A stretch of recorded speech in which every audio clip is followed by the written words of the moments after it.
Hi, everyone. Happy day after July 4th. I hope you had a great holiday and a safe holiday and enjoyed some time with your friends and family. And with that, we thought we'd share some tips for vacations as business owners since July is a high time for vacation. And as business owners, though, we rarely take time off. In fact, I know so many business owners who couldn't tell you the last time they had a day off. And there's that old quip that business owners will work 80 hours a week to avoid working 40. And that's true, but at the same time, we need that time off. You have to have time off in order to recharge and refresh in order to keep going. And so Jenny found this great article about how to have a worry-free vacation as a small business owner, and I thought I'd share some of their tips with you because I thought they were really good.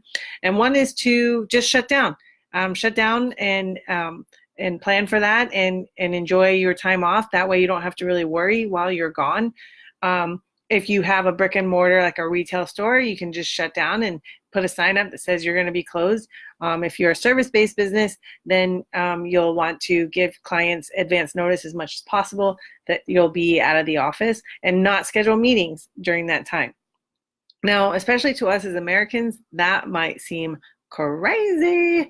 But a few years ago, I was in Australia for the winter holiday during Christmas and New Year's, and it blew my mind how many cafes, restaurants, retail shops threw a sign up that said shut down for 2 weeks, see you after the holidays. And they just did it, and it was normal and not a big deal. And I just feel like in America we kind of expect everything now, and it's fast paced, and in other parts of the world they tend to take a more uh, slower, leisurely approach to life and have that work-life balance. And so that may seem crazy to you to shut down your business while you're on vacation, but just know it's possible and it's done.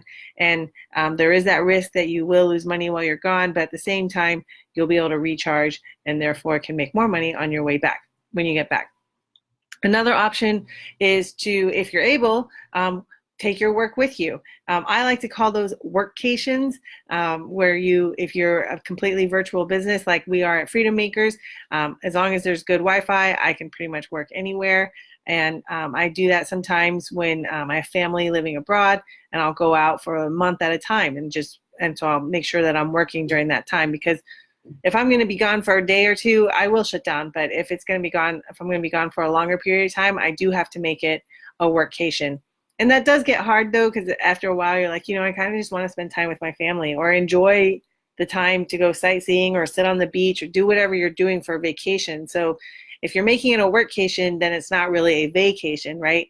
The article suggests having a routine, like maybe you're only going to work at a certain time of day, and then the rest of the time is set for exploring or having fun and spending time with your friends and family. So that is an option as well. If your business is not virtual, if you have to be there to provide a service or face-to-face meetings, then this may not be the best option for you. And then the third option, which they said they think is the best one, and I kind of agree with them, and that is to find a replacement. And there are a few ways to do that. I once had a client who had someone that she referred to as her chief vacation officer. How cool is that? A chief vacation officer. And they would come in and fill in for her for the 2 weeks that she was in Hawaii or wherever she went and for however long she went. So the key thing there is they have to know what needs to be done. You need to outline what is considered an emergency that they need to call you on, and what all do you expect them to do to keep things running while you're gone. Another example is a friend of mine needed to go home to family for a longer period of time, and there are parts of her business that are not virtual, where she delivers training in person. And so she did find a subcontractor to, or maybe it was an employee, I don't remember, but to take over that training while she's gone. But also a friend offered to help run her business while she was gone. And the thing is they had worked together before, so they know each other's work style. They know she knows how to delegate to that person. That person knows how to manage her friend, manage up basically, and also how they communicate with each other. So they already have that work history from when they had worked together previously. So that was a good, viable option for her. If you have employees or staff, this is a good time to consider delegating, like who could be your second in command. And that should be something maybe you need to consider anyway, because you just never know what's going to happen that might prevent you from working.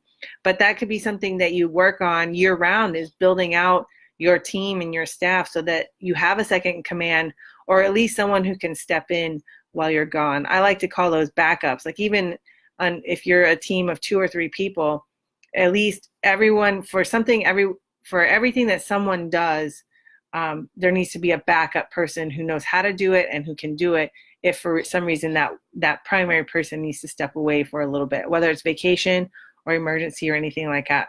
So those are some ideas. Like one, it's key to be able to delegate anyway, but 2, having that right person that you can delegate to run your business while you're gone. And they're not going to be running everything, but enough to get by while you're gone is key. So that could be an internal person on your team, a close friend that you know how to work with and that you trust and who would know your business well enough, or a chief vacation officer. And so in that case, you might even switch. Like, for example, 2 financial advisors, you kind of fill in for each other for that week or 2 while you're gone.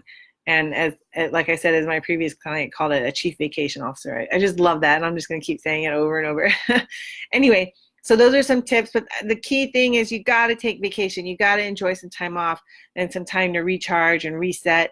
Otherwise, you're just burnt out, and that's not healthy. It's not healthy for you personally. It's not healthy for your business. So I do hope that you're going to take a vacation this summer, and if so, that you now have some options on how to handle your business while you're gone. So with that, I wish you the best. I know it was kind of weird having a holiday midweek. So hopefully you're able to get some work done today and tomorrow and enjoy your weekend, and we'll see you next week. Okay, take care. Bye.